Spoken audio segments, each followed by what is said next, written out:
big day for Arsenal fans. From transfer drama, defensive debates, title race pressure, and contract missions, to a Premier League scandal shaking English football. Here are all the major Arsenal-related headlines you need to know today. Let's get straight into it.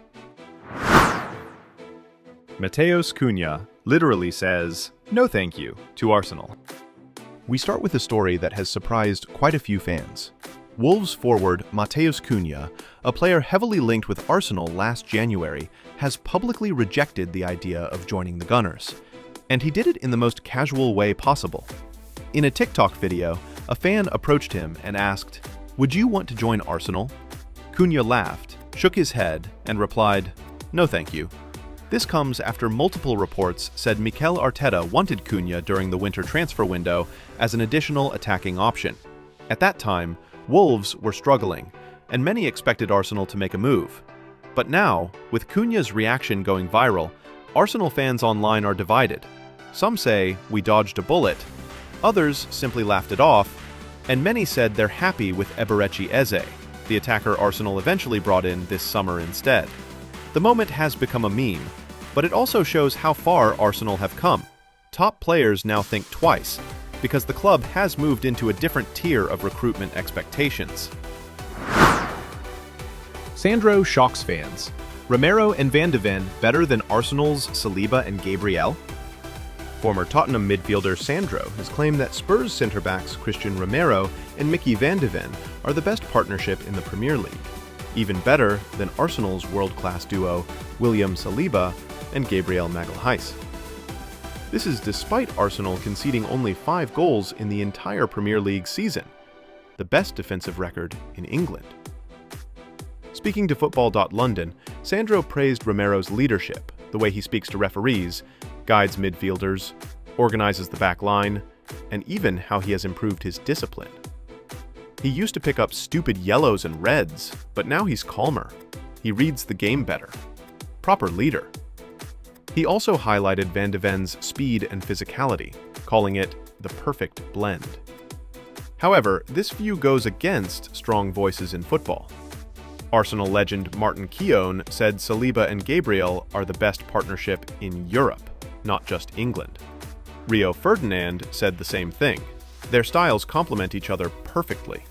This debate adds spice to the North London derby coming up after the international break, where both defensive pairs will have the chance to prove who truly dominates. Joe Cole warns Arsenal. Declan Rice could become a problem if.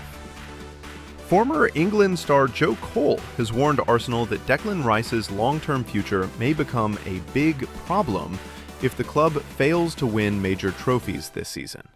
Rice is happy, settled, and performing at an elite level. However, Arsenal want to extend his contract early, even though it runs until 2028.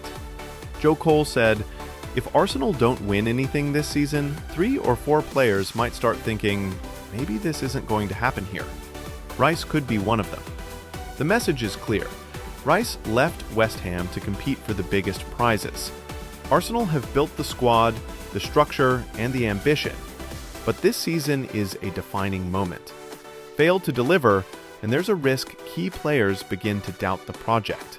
Succeed, and the club becomes one of Europe's top destinations. Arsenal preparing their long-term contract plan for Bukayo Saka. Another major internal project for Arsenal is securing the long-term future of Bukayo Saka. Saka's contract runs until 2027, but Arsenal do not want him entering the final 2 years of. The club see him as the face of the team, the heart of the project, the most marketable star at the Emirates, and one of the best right-wingers in world football. He has openly said, "I love Arsenal. I want to stay and win big trophies." Reports suggest Arsenal want to offer one of the highest salaries in the club, reflecting his importance to the team and the Premier League. The strategy is simple. Secure the core players early, avoid negotiation pressure later, and continue building a squad with stability at the very top. Manchester City begin chasing Arsenal down. Title race pressure.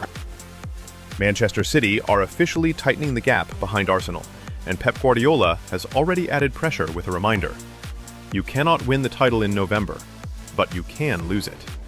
City's win over Liverpool brought them up to second place and cut Arsenal's lead to 4 points. And even though Arsenal have extended their overall lead by 1 point since the last international break, the momentum seems to be shifting. Key facts. City have lost only once since August. They have the experience, 6 titles in the last 8 seasons. Arsenal haven't lifted the Premier League trophy in over 20 years. And here is the big tactical advantage. For the next 3 league fixtures, Manchester City play 1 day before Arsenal. That means, if City win their games, Arsenal walk onto the pitch every week with pressure already on their shoulders. City's next 3 opponents? Newcastle, Leeds, and Fulham. Arsenal, meanwhile, face a high-stakes North London derby, a tough visit to Chelsea, and a tricky midweek game against Brentford. This stretch will be a major test of Arsenal's mentality, composure, and ability to perform under pressure, especially with the title race shaping up earlier than expected. Premier League club faces serious legal case.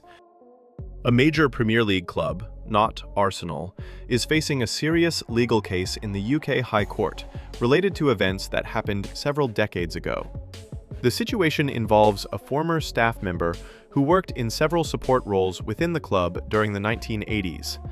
A claimant has come forward, saying the club did not handle concerns properly when information was raised again in 2016.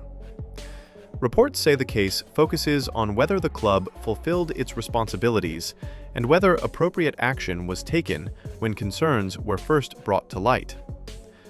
The story has gained attention because it highlights a wider issue in English football: questions about how clubs and governing bodies respond when historic complaints or serious allegations emerge. Untold Arsenal, the outlet reporting this, notes that while the club involved is not Arsenal, the case serves as a reminder that football organizations must have strong procedures, transparency, and accountability when dealing with any serious internal matter. The High Court will now review the case, and more details are expected in the coming months. These stories paint the full picture of Arsenal right now, a club pushing forward through transfer decisions, rivalry debates, contract priorities, and the pressure of a Premier League title race. Through all the noise, all the opinions, and all the challenges around the football world, one thing remains clear. Arsenal are at the center of every major conversation. A team growing, improving, and fighting to reach the very top. Step by step, game by game. And as always, we'll be here to follow every moment of the journey.